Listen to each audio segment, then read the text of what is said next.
Magandang araw mga kaibigan. Pag-usapan natin ngayon si Dean Chase, ang US-based vlogger, California, no? Na nagsiwalat sa nangyari kay late Paulo Tantoco at First Lady Liza Araneta Marcos. Ngayon po, nagtatago-tago na siya. Pakiramdam niya hindi na safe ang kanyang buhay. At itong mga latest vlogs niya, marami siyang pasabog.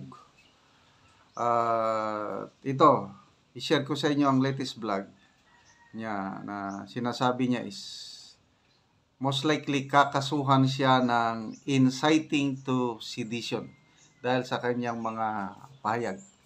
So, pagdasal po natin ang mga katulad niya na nagsisiwalat kung ano ang alam nila na katotohanan para malaman ng taong bayan. So, ito, si Dean Chase.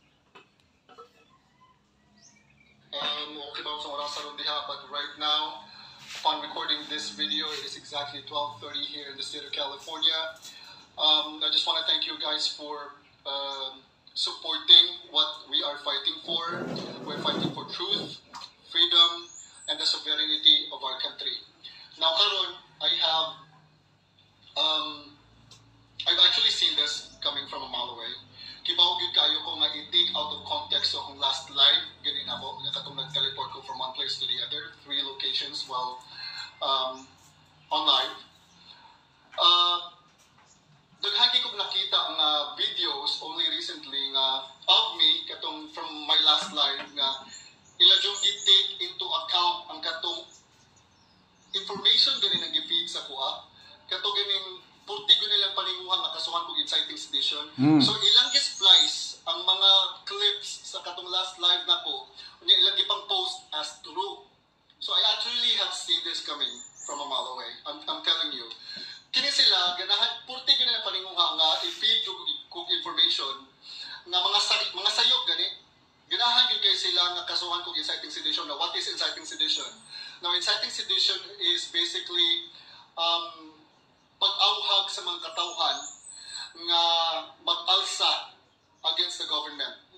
Kanang akong mong encourage to revolt against the government ba? But that's not what I'm doing.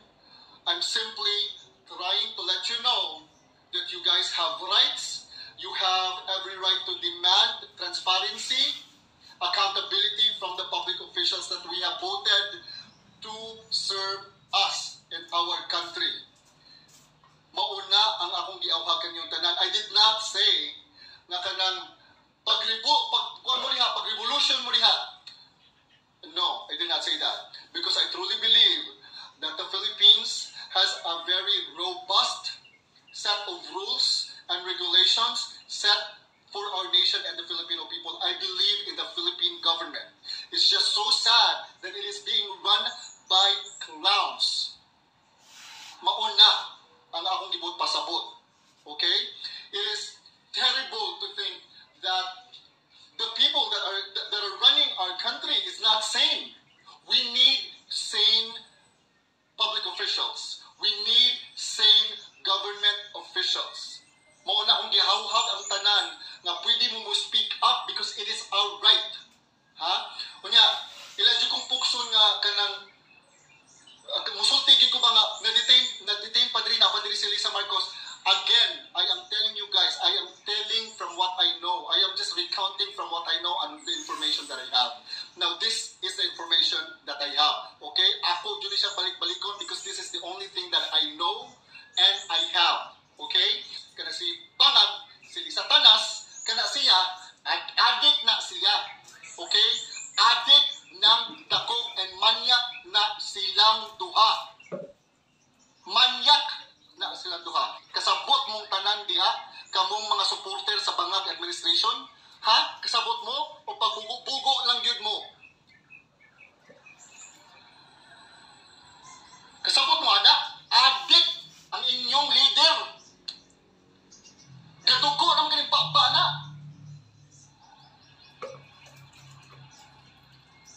Okay. Ilagi kong pugson lagi ko nila. Nga mo ingon ko nga nabali.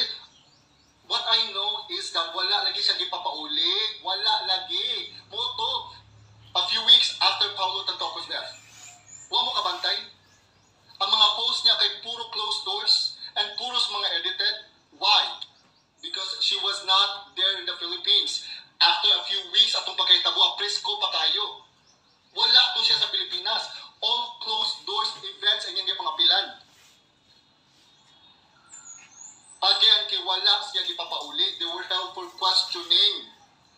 They were held for questioning lagi. Nga nagpugson mo ninyo nga napa siya dire. I don't know. I really don't know. And this is what I know. They were held for questioning for a couple of days, maybe weeks.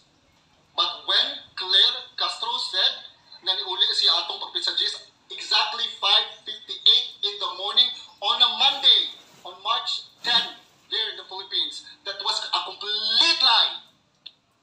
Because I have documents from a very reliable source. My source cannot get as more legit as this. Grabe ka legit ang akong information. Okay? They were never sent home after a few weeks ato. They were not sent home. Maybe now, she's back in the Philippines, but now, butang na to, nana siya sa Pilipinas. Wa mo kabantay, only recently rin nagapusok-pusok. Okay, so sinasabi niya, posibleng nakauwi na si First Lady sa Pilipinas, posible. Kaya lang, hindi siya masigurado. So, kita po, tayo, bahala na tayong magtimbang-timbang kung ano ba talagang katotohanan. Kung nasaan ang First Lady. Ako, ang hinihintay ko lang is live interview. Na bagay na napakadaling gawin. Hindi yung mga video clips na activity somewhere else. May posibilidad na mga old videos yun. Kaya lang kung on the spot na uupo, kasama si Claire Castro ba o sinong kwan, tapos magsasalita siya, nandyan ang mainstream media, i-intervene siya, magsasalita live, yun na po, it will settle the issue na nandito na siya. Hanggang ngayon, wala pa akong nakikitang live interview. Kaya, question mark pa kung nasaan si First Lady Liza Araneta Marcos. Salamat sa inyong pagsubaybay mga kaibigan. Malaking tulong nyo sa Tribong Talandig. Dahil ang income sa channel na ito is pantulong sa tribo. Namimigay tayo ngayon ng libreng yero at pako sa tribo para ma-repair ang sira-sira nilang bahay. Kaya panoorin nyo ang video na ito. Mo na ni ang nahatag ni Auntie nga lansang o kana dayon si Agaw mo na ang nahatag sa ilaha nga lansang o mauna ni ang mga stock sa among balay nga lansang 5, 2, 3 o 2 o mauna na ang nahatag so karon magkuha sila og gero. Pumuna ni ang gero nga stock sa among balay so nagkuha na sila og gero. Duha ka pamilya ang nagkuha karon nga adlaw.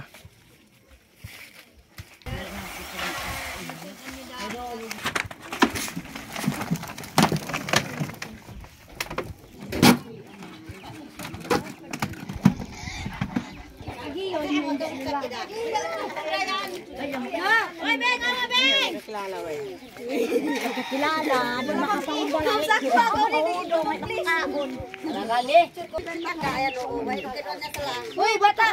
Hoy! Nabanggaan.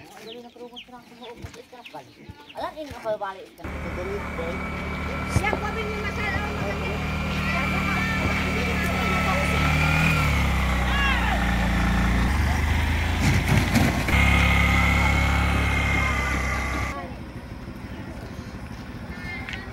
Sa duha ang tag-iyaan ay giusa ra og karga sa bao-bao. Kuya tibal kiti. Ugate.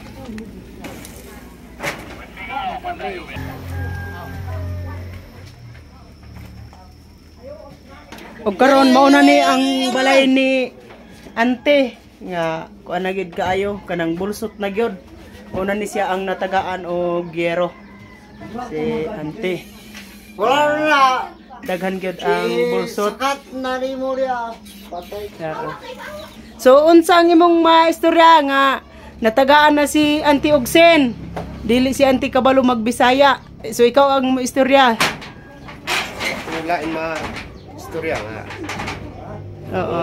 Salamat sa Ginoo nga naitaw nga kapang hatag o Bitan ang lain. kinsay tulog na to yung ilang mga balay. Oo. Ilabi na si mama, Oo. ilan man yung balay. Oo. Salamat gyud sa tao nga mo di kuanan sa atong Ginoo. Oo. Tigiyahan sa gigawa og buhat. Oo. Kana karon nakaabot si Beresin Oo. at makatuli dito sa Oo. ang gidi makalimot ang Oo. So bulsot na gyud kaayong balay ni ante. sa Oo. Anaw kita na gyud nga karon mag-atubang ni sila. Ay bulsot na kaayo. salamat gyud